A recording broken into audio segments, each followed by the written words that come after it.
진리 삼공동체 찬양 감사합니다.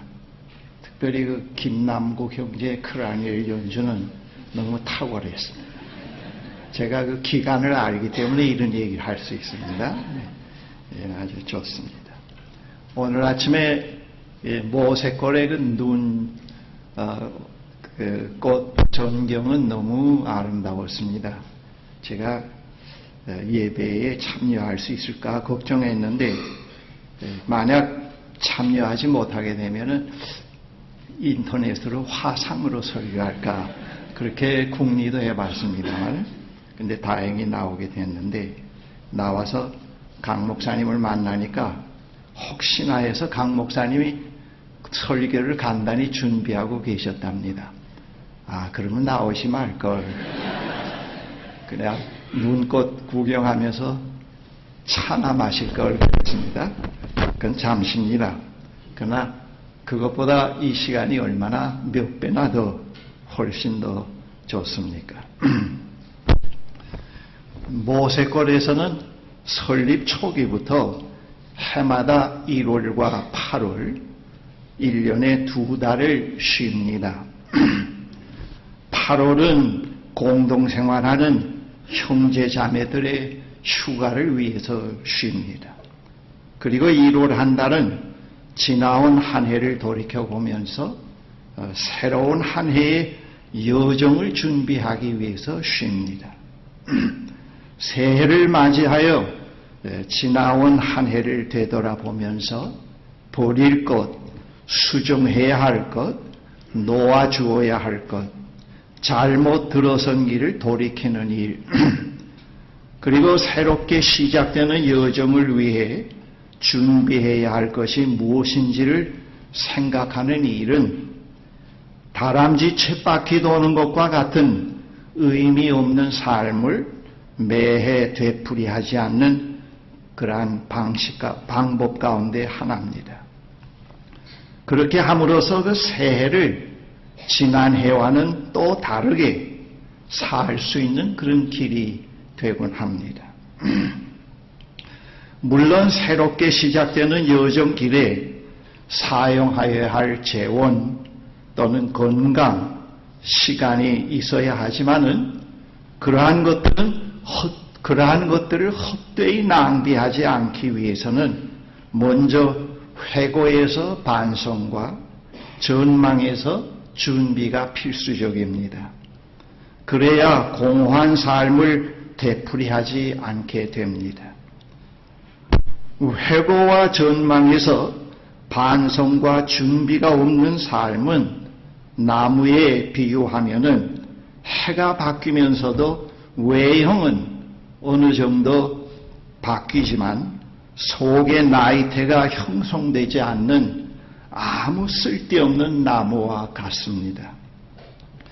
해마다 우리가 이러한 작업을 하는 것은 보다 좋은 한 해를 살기 위해서이기도 하지만은 단순히 그러한 이유에서만은 아닙니다. 그것보다 좀 더 깊은 영적 사유가 있습니다. 그 이유는 이러합니다.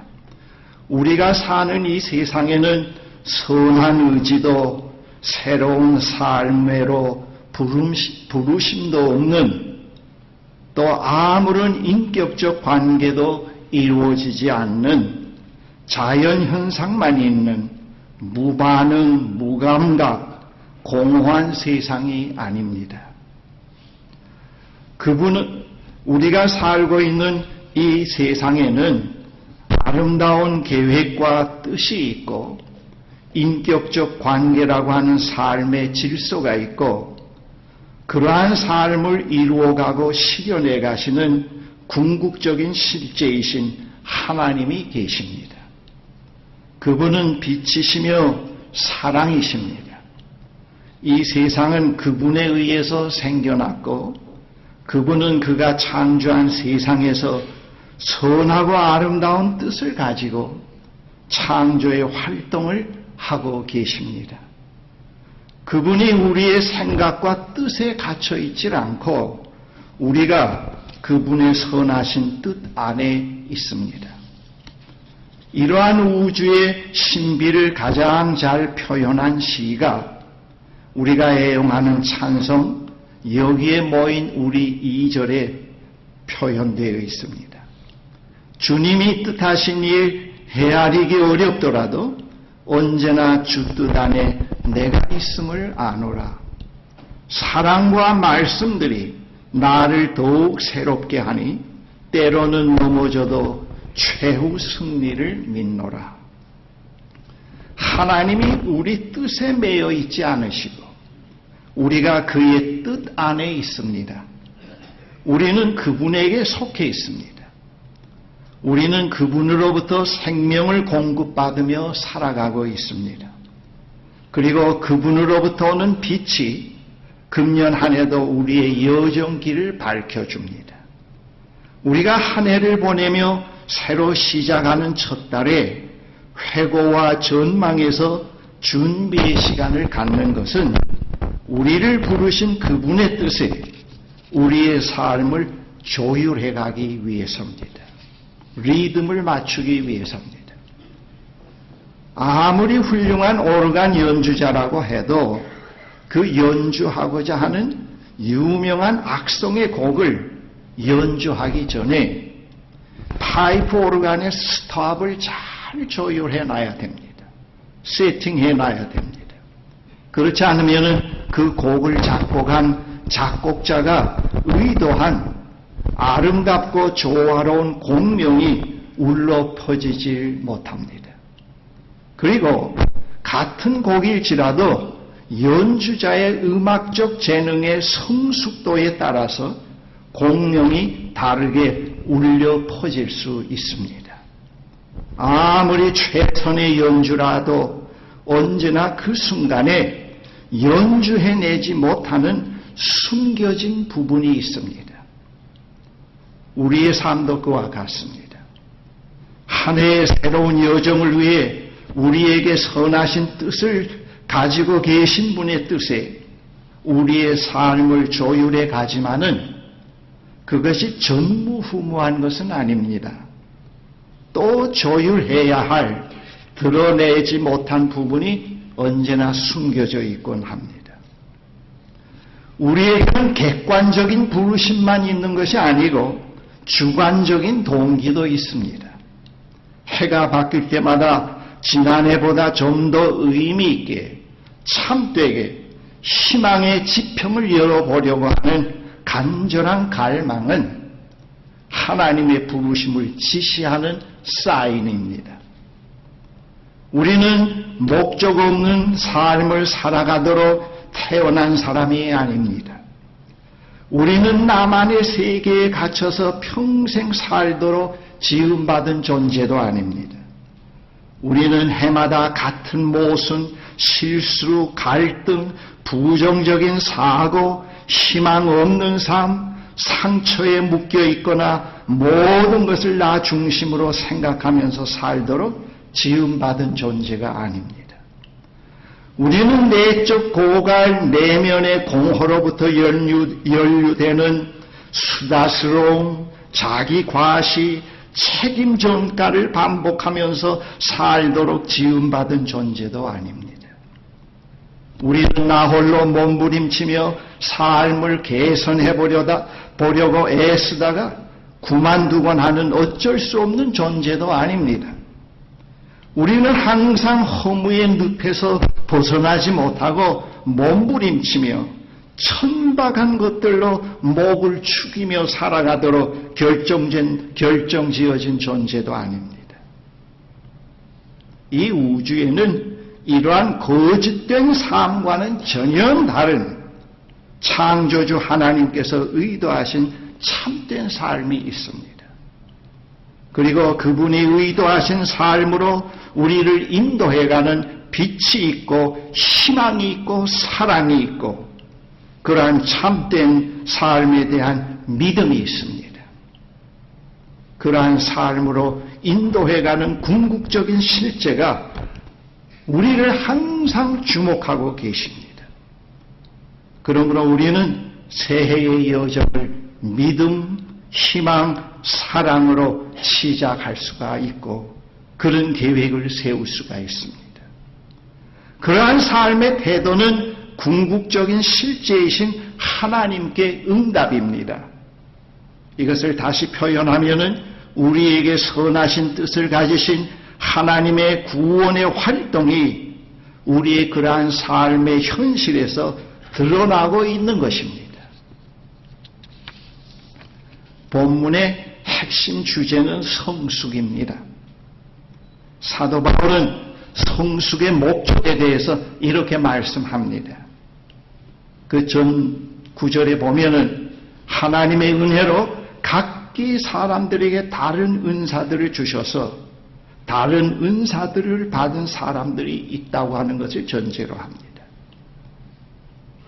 그들이 성도들을 준비시켜서 봉사의 일을 하게 하고 그리스도의 몸을 세우게 하려 하는 것입니다. 그리하여 우리 모두가 하나님의 아들을 믿는 일과 아는 일에 하나가 되고 온전한 사람이 되어서 그리스도의 충만하심의 경지에까지 다다르게 됩니다. 세 번역입니다. 기독교 신앙에서 성숙은 조화를 수반합니다. 조화는 같은 것들, 익숙한 것들, 동지대 것들끼리 모여 갈등 없이 문제를 일으키지 않고 살아가는 것이 아닙니다. 성숙은 익숙한 것과 낯설은 것이 서로 배척하거나 미워하지 않고 서로 다름의 차이를 받아들이고 존중해주면서 자기 자신으로서 남을 흉내내지 말고 자기 자신으로서 자신을 부르신 분의 뜻에 응답해가는 하나의 삶의 목적을 위해서 살아가는 것을 말합니다. 그러므로 성숙에는 서로 대립되는 요소들이 있으므로 거기에는 긴장이 있습니다. 그 긴장은 스트레스가 아니고 깨어있게 하는 것입니다. 성숙을 이루어가는 힘은 사랑, 받아들임, 용서입니다. 성숙에는 서로가 공유해가는 삶의 목적과 가치와 희망이 있습니다. 그것이 없으면 성숙을 이루어갈 수 없습니다. 성숙은 안주가 아니고 서로 본질적으로 다른 개체들이 각기 자신들의 고유한 역할로서 현실에서 그리스도의 형상을 그려내는 겁니다. 다시 말하면 우리 가운데서 활동하시는 사랑의 하나님을 그려내는 것입니다. 성숙은 개인적이면서도 공동체적입니다. 성숙은 완료형이 아니고 진행형입니다. 성숙에서는 분열, 미움, 무시, 편견, 아집이 자리하지 못합니다.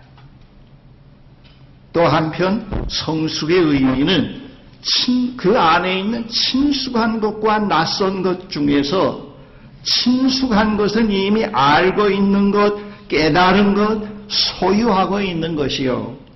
낯선 것은 아직 깨닫지 못한 것, 아직 도달하지 못한 것, 아직 내가 경험하지 못한 것입니다. 여기서 낯선 것은 오고 있는 하나님 나라에 속한 것이요. 친숙한 것은 현존하는 하나님의 나라에서 우리가 경험하고 있는 예배요, 성만찬이요, 기도요, 섬김이요, 각종 은사입니다. 낯선 것은 이러한 기존의 것들의 활기와 의미를 불어넣어주고 새로운 가치를 부여하고 새로운 전망을 열어줍니다. 그래서 이 새 것이 없으면 전부 푸닥거리가 되고 아무리 이런 예식들이 인간적으로 화려하게 해줘도 아무런 변화는 일어나지 않게 됩니다. 제가 지금까지 사역에 오면서 하나님의 선하신 뜻에 삶의 리듬을 맞추어 가려고 노력해 오고 있습니다. 아무리 낯선 것이 들어옴으로 인해서 생겨지는 그 분위기에 리듬을 맞추어 가도 낯선 것은 없어지지 않고 새로운 그것보다 더 빠른 속도로 새로운 의미, 새로운 관점, 새로운 선택으로 존재해 있습니다. 이 낯선 것은 피상적으로 살아가는 데서는 드러나지 않습니다. 피상적인 삶 속에서는 낯선 것도 없고 익숙한 것도 없습니다. 오히려 자신에게 주어진 이 낯선 것은 피상적인 삶이 아닌 진지한 삶 속에서 드러납니다. 자신에게 주어진 시간을 죽이지 않고 바로 향유해 갈 때 드러납니다. 그러한 낯선 것이 친숙한 것과 공존해 있기 때문에 안주하지 않게 됩니다. 여기서 낯선 것은 익숙한 것을 새롭게 바꾸어 넣는 그러한 요인이 됩니다.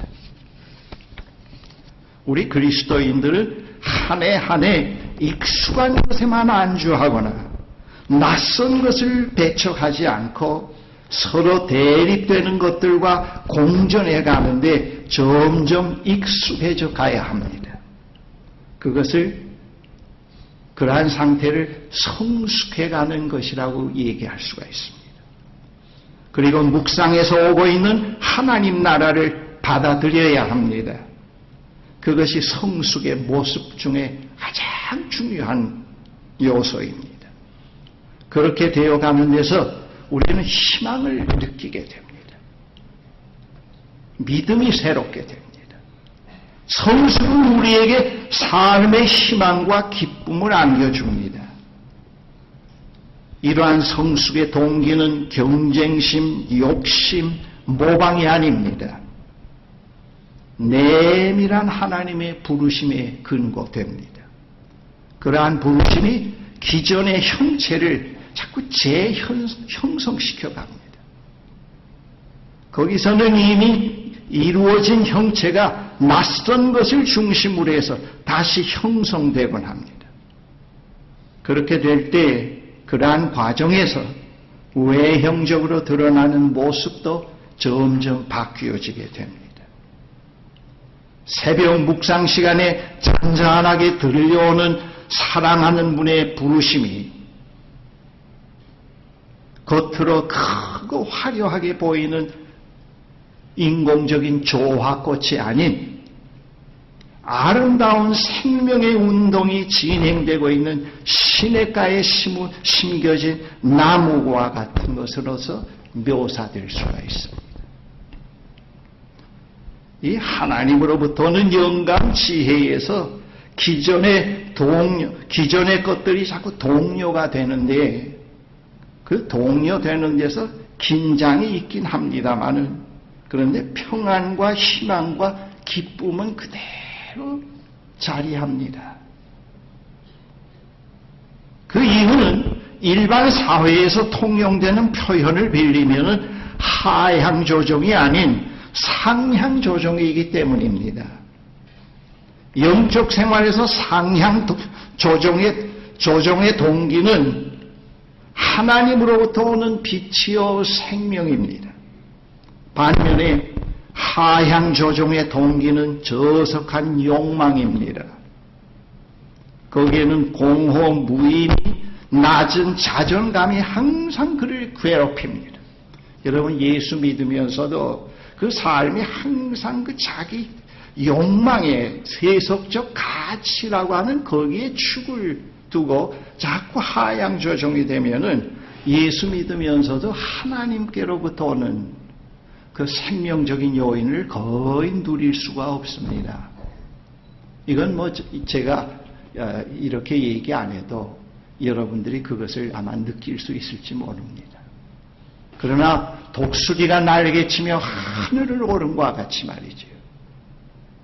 늘 하나님께로부터 오는 그것으로 생명의 근원으로부터 오는 거기에 잇대어서 오는 그것으로서 늘 삶이 조정이 되고 조정이 되어질 때는 그 동료는 있습니다. 똑같은 것이 10년, 30년 되진 않고 거기에는 동료가 있고 외형도 변합니다.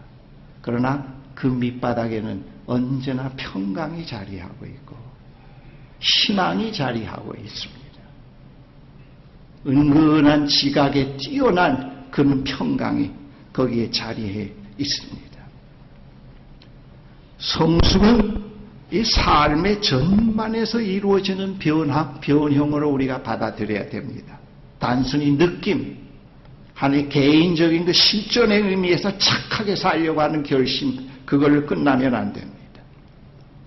삶 전반에서 이루어지는 변형인데 거기에는 환경도 포함이 되고 식생활도 포함되고 건물 수리하는 거나 모든 관리하는 문제도 포함이 되고 구성원 각자의 사고와 삶의 방식도 포함되고 그리고 선포되는 말씀도 그리고 발간되는 문서도 다 거기에 포함이 됩니다.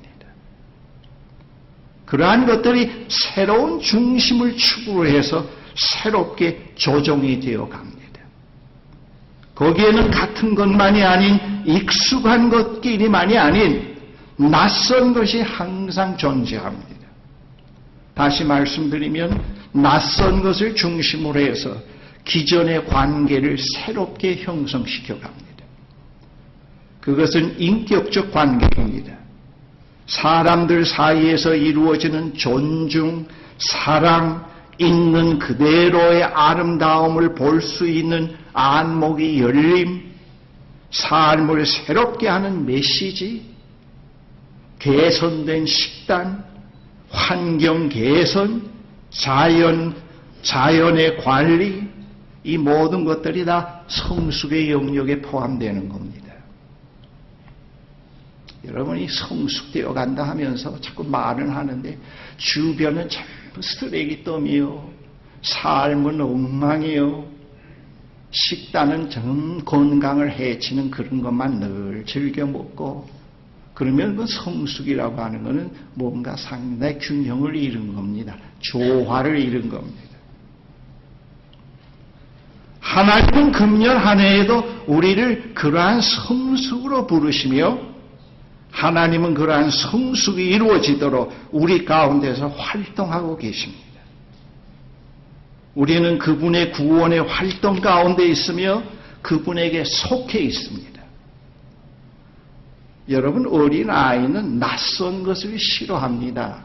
우리 손자 둘을 기르면서 그것을 자꾸 확인해 갑니다. 지금은 좀 그렇지 않습니다만 아주 어릴 때 낯선 것을 싫어하고 낯선 사람을 보면은 전부 다 밉다고 합니다.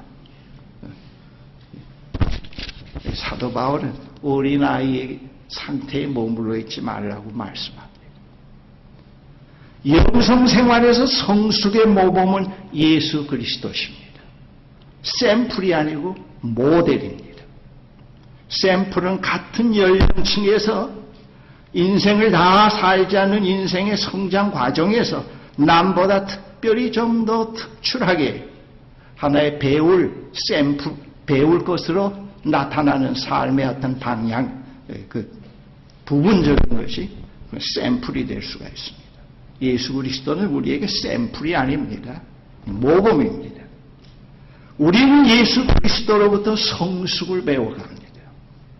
그런데 어느 순간에도 예수 그리스도와 일치시킬 수 있는 순간은 없습니다. 그분과 같은 자리에 있다고 생각할 때, 그분과 일치를 이루었다고 생각할 때 그분은 이미 우리보다 앞선 곳에 계시곤 합니다.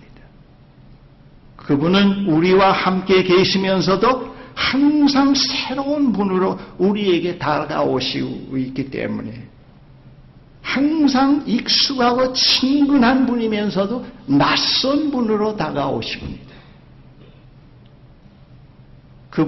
그러므로 그분과 온전한 일치는 이루어질 수가 없습니다.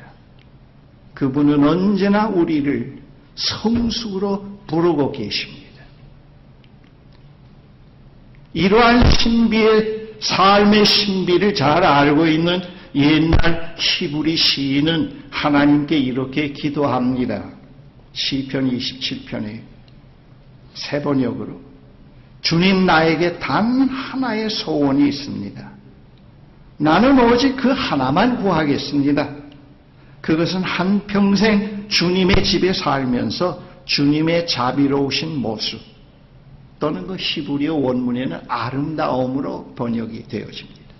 아름다움을 보는 것과 성전에서 주님과 의논하면서 살아가는 것입니다. 시인은 그가 처한 상황에서 현재 그가 당면한 위협 또 사회적인 풍조 모든 것들이 항상 그를 하향 조정하게 만들 수 있는 그런 위기가 있습니다.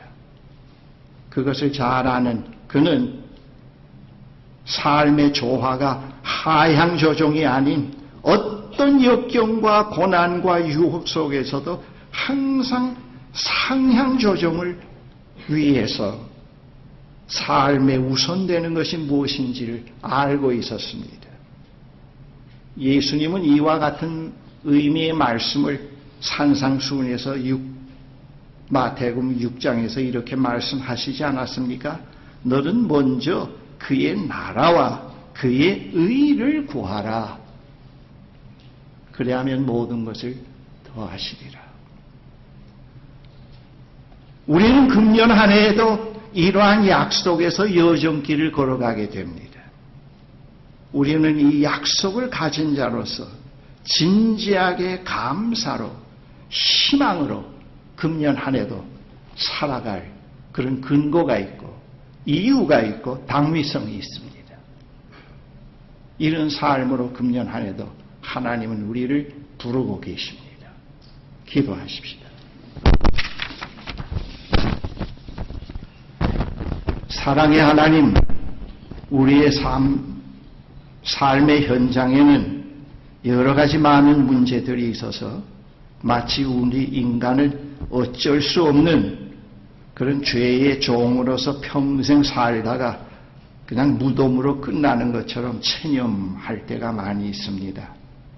또 그 틈바구니를 이용해서 사이비 종교가들, 사이비 사상가들은 도저히 되어질 수 없는 것들로 사람들을 유혹을 합니다. 정력을 빼앗고 돈을 빼앗고 사람을 부패케 하곤 합니다. 이거 다 거짓된 것입니다.